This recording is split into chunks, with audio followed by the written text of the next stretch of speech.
गोविंद सिंह दोतासरा जी, उदयभान जी, भूपेंद्र हुड्डा जी, कुमारी सैलजा जी, रणदीप सिंह सुरजेवाला जी, जितेंद्र सिंह जी, सचिन पायलट जी, stage पे Congress party के सब वरिष्ठ नेता, प्यारे कार्यकर्ता, भाइयों और बहनों, प्रेस के हमारे मित्रों, आप सबका यहां बहुत बहुत स्वागत, नमस्कार। आप इतनी सुबह ठंड में यहां आए, हमारी बात सुनने आए, इसके लिए मैं आपको दिल से धन्यवाद करना चाहता हूं। अभी भाषण में किसी ने कहा कि मैं देश का तपस्वी हूं, मैंने कुछ बड़ा काम नहीं किया है। इस देश में मुझसे बड़े करोड़ों तपस्वी हर रोज सुबह उठकर 4 बजे सुबह उठकर खेतों में काम करते हैं, मजदूरी करते हैं और इन सड़कों पे अपनी पूरी जिंदगी चलते हैं। तो ये कोई बड़ा काम नहीं किया है कि हम कन्याकुमारी से कश्मीर चल दिए हैं। इससे बड़ा काम हर रोज इस देश के गरीब लोग, किसान, मजदूर, छोटे दुकानदार सब करते हैं। सड़कों पे चलने से बहुत कुछ सीखने को मिला, जो शायद गाड़ी में, हवाई जहाज में, हेलीकॉप्टर में सीखने को नहीं मिलता है। यात्रा कन्याकुमारी और श्रीनगर में हिंदुस्तान के तिरंगे को हम लहरा के छोड़ेंगे। कोई भी शक्ति इस यात्रा को नहीं रोक सकती है। और इसका कारण है, ये यात्रा कांग्रेस पार्टी की यात्रा नहीं है। ये लोग चल रहे हैं, मगर ये यात्रा हिंदुस्तान के किसानों की है, मजदूरों की है, छोटे दुकानदारों की है, और जो हमारे करोड़ों बेरोजगार युवा हैं, नहीं दिखाई दे रहा है। ये यात्रा उनकी है। मुझसे पहले पूछा गया, बीजेपी के नेताओं ने पूछा कि यात्रा की क्या जरूरत है, क्या जरूरत है कन्याकुमारी से कश्मीर चलने की। तो मैंने उनका जवाब दिया, आपके नफरत के बाजार में, आपके नफरत के बाजार में मोहब्बत की दुकान खोल रहे हैं। और ये काम कांग्रेस पार्टी ने, विचारधारा है जो हजारों है। जब भी ये लोग इस देश में, इस धरती में नफरत फैलाने निकलते हैं, एकदम हमारे विचारधारा के लोग बाहर निकलकर मोहब्बत और प्यार फैलाना शुरू कर देते हैं। भाइयों और बहनों, ये नई लड़ाई नहीं है। ये मत सोचिए कि ये लड़ाई आज की लड़ाई है, 21वीं सदी की लड़ाई है। ये लड़ाई हजारों साल पुरानी है, हजारों साल पुरानी है। और इसमें दो विचारधाराएं लड़ती हैं और लड़ती आ रही हैं। एक विचारधारा जो चुने हुए लोगों को फायदा पहुंचाती है, लोगों को पहुंचाती है और पहुंचाती थी। और दूसरी विचारधारा जो जनता की आवाज है, जो जनता का दर्द है, जो किसान की आवाज, मजदूर की आवाज, उसकी विचारधारा है।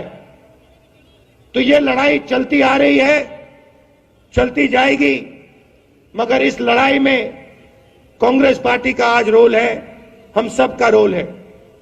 इसीलिए हमने ये यात्रा शुरू की है। सीखने को बहुत मिला। यात्रा में लंबे भाषण नहीं देते हैं। 6 बजे सुबह शुरू होती है और आमतौर से 6-7 घंटे हम चलते हैं। आजकल नेताओं को आदत हो गई है, और मैं हर पार्टी की बात कर रहा हूं, मैं कांग्रेस पार्टी की बात कर रहा हूं, बीजेपी की बात कर रहा हूं, समाजवादी, सब पार्टियों की बात कर रहा हूं। आजकल नेताओं के बीच में और जनता के बीच में खाई बन गई है। नेता सोचते हैं कि जनता की बात सुनने की जरूरत नहीं है और भाषण देते, घंटों लंबे भाषण देते हैं। इस यात्रा ने उसको बदलने की कोशिश की है। 7-8 घंटे अब चलते हैं और सारे के सारे नेता, किसानों की, मजदूरों की, युवाओं की, माताओं बहनों की, छोटे दुकानदारों की, स्मॉल मीडियम बिजनेस चलाने वाले लोगों की बात सुनते हैं। और 7-8 घंटे बाद, चलने के बाद, सड़कों पे चलने के बाद, धक्के खाने के बाद, सुनने के बाद, हम 15 मिनट भाषण देते हैं। हिंदुस्तान की राजनीति के एक विजन दिया है, काम करने का तरीका दिया है, और मुझे बहुत खुशी हुई है कि राजस्थान के चीफ मिनिस्टर, राजस्थान के पीसीसी प्रेसिडेंट्स ने डिसीजन लिया है कि महीने में एक बार राजस्थान की कैबिनेट, राजस्थान के सब नेता 15 किलोमीटर चल के, जनता के बीच में जाके उनकी बात सुनकर काम करेंगे।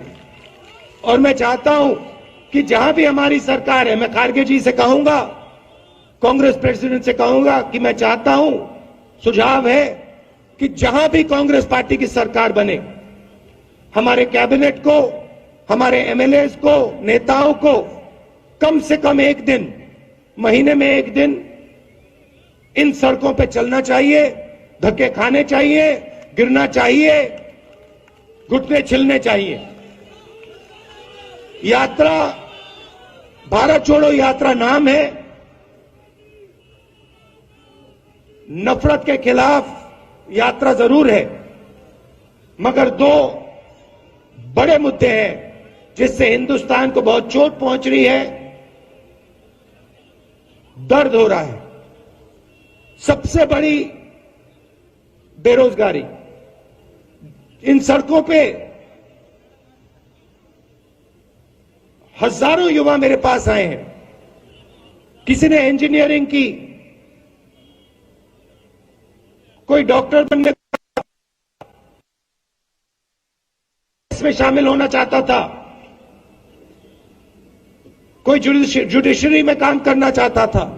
और जब मैं पूछता हूं, भाइयों बहनों क्या करते हो, इंजीनियरिंग तो पढ़ ली तुमने, आज 21वीं सदी में क्या कर रहे हो, जवाब मिलता है ऊबर चला रहा हूं, मजदूरी कर रहा हूं। ऐसा हिंदुस्तान हमें नहीं चाहिए। 5-7 लोग जो भी करना चाहते हैं कर लेते हैं, अरबपति हैं, लाखों करोड़ रुपए का उनको कर्जा है, जो भी बिजनेस उनको करना है कर लेते हैं। इंफ्रास्ट्रक्चर, एयरपोर्ट, पोर्ट, खेती, जो भी करना चाहते हैं, एग्रीकल्चर, जो भी करना चाहते हैं 1 सेकंड में वो कर लेते हैं। और जो छोटे व्यापारी हैं, स्मॉल और मिडिल साइज बिजनेस चलाते हैं, उनको परे कर दिया है। मैंने अपने भाषणों में कहा, नोटबंदी, जीएसटी पॉलिसी नहीं है। नोटबंदी और जीएसटी छोटे व्यापारियों को मारने के हथियार हैं, उनको खत्म करने के हथियार हैं। और लक्ष्य है कि हिंदुस्तान के सबसे अमीर 2-3-4 लोगों को हिंदुस्तान का पूरा धन पकड़ा दिया जाए।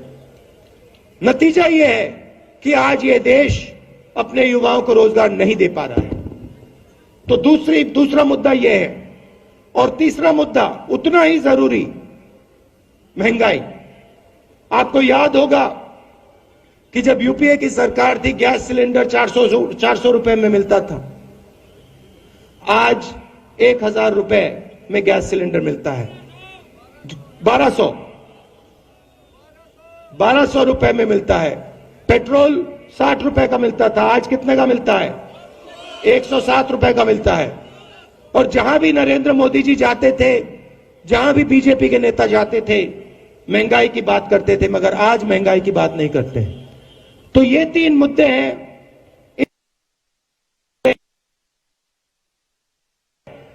महंगाई कम करनी है और बेरोजगारी मिटानी है।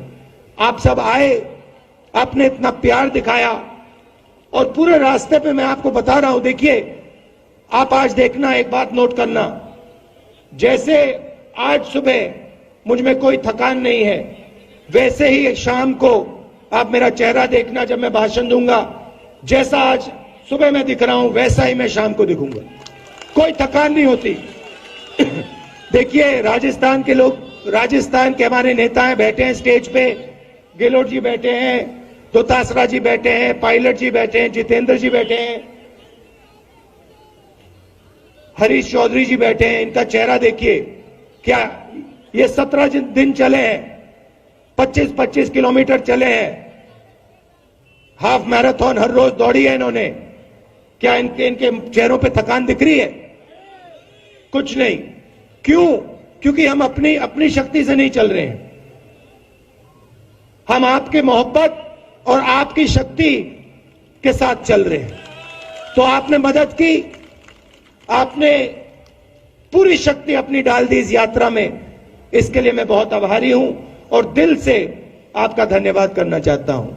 और अब चलो हरियाणा की इन सड़कों पे अगले 3 दिन हम चलें और हरियाणा की जनता के दिल में जो दर्द है उसको सुने। बहुत बहुत धन्यवाद, नमस्कार, जय हिंद।